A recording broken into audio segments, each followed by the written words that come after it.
Bienvenue sur Le Coin à Pâtes. Eh bien, je suis dans la série sur la parole de Dieu, sur la Bible. Et aujourd'hui, je voudrais te raconter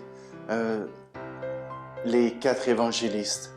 Les 4 évangélistes ont voulu écrire cette histoire de Jésus pour le peuple de Dieu qui était naissant, qui apprenait et qui se dispersait à travers l'Empire romain.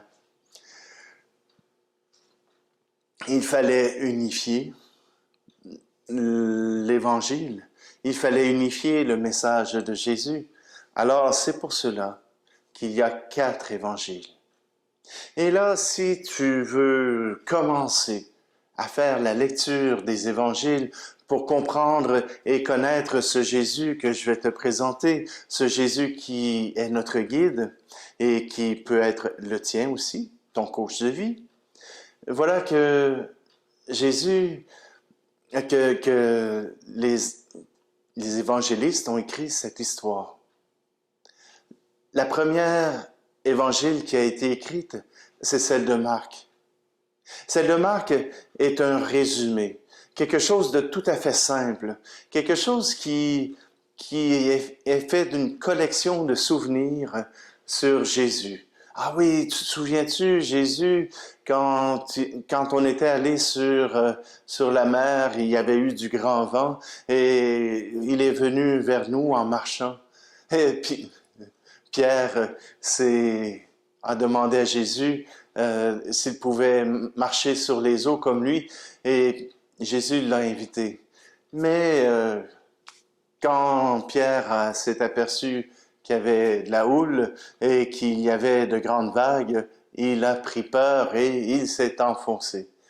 Jésus l'a ramassé et puis il l'a remis dans la barque. Il est embarqué avec nous et voilà que le silence s'est fait. Plus de vagues, plus de vent. Jésus avait apaisé cette tempête et voilà ce qui s'est passé. Alors vous comprenez que Marc, qui suit Pierre et qui a suivi Paul, a tout pris en note et a écrit cette première évangile. L'évangile de Marc est très simple, 16 chapitres. Alors, si tu veux commencer avec quelque chose, je te conseille de commencer avec Marc. Marc te racontera simplement la vie de Jésus. Un autre évangile synoptique, c'est-à-dire un des 3, qui sont semblables, qui portent le même message et qui le portent d'une façon différente, eh bien, voilà que Marc en est le premier. Le deuxième, c'est Matthieu. Matthieu écrit son évangile pour aider les Juifs à comprendre que Jésus est le Messie, désigné par les prophètes et qui vient sauver le monde. Parce que pour les Juifs, ce Jésus qui est mort sur une croix, c'est un scélérat, c'est un bandit, c'est un malfaiteur. Or, voilà que Matthieu raconte. Et il commence par quelque chose qui peut être inutile pour toi, mais il commence par la généalogie. La généalogie de Jésus qui commence avec Abraham, qui passe par David et qui se termine avec Joseph, le père de Jésus.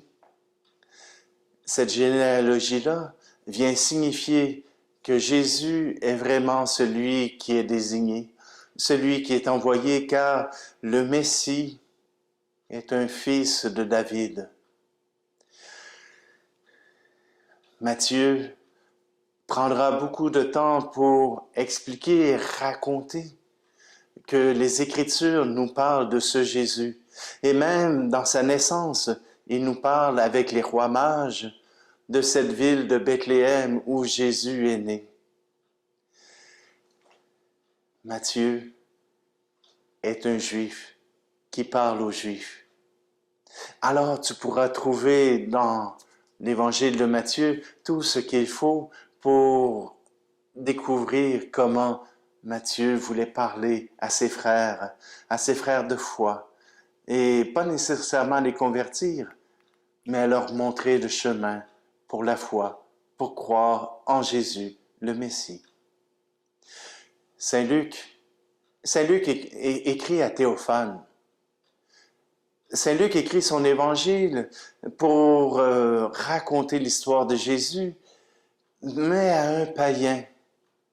Un païen, un ministre de la fonction romaine.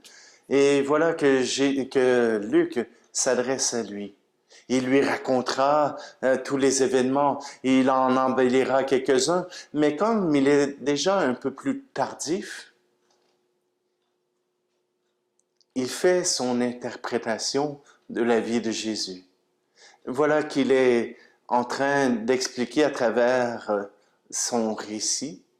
Il est déjà en train de commenter pourquoi Jésus est le Messie, pourquoi Jésus fait de grandes choses, pourquoi Jésus arrive à donner le pardon, à amener à la miséricorde de Dieu. Pour Saint Luc, c'est une partie très importante. Et même dans ses descriptions de la passion de Jésus sur la croix, il racontera cela de la même manière. Je me réserve une autre capsule pour l'évangile de Jean. Il est un peu différent. Alors, on se revoit dans un instant. On se revoit dans un moment pour parler de l'évangile de Jean qui vient dans un autre contexte nous parler de Jésus le Christ, le Sauveur du monde. Alors, on se retrouve sur lecoinapat.org ou sur la chaîne YouTube Le Coin à Pat.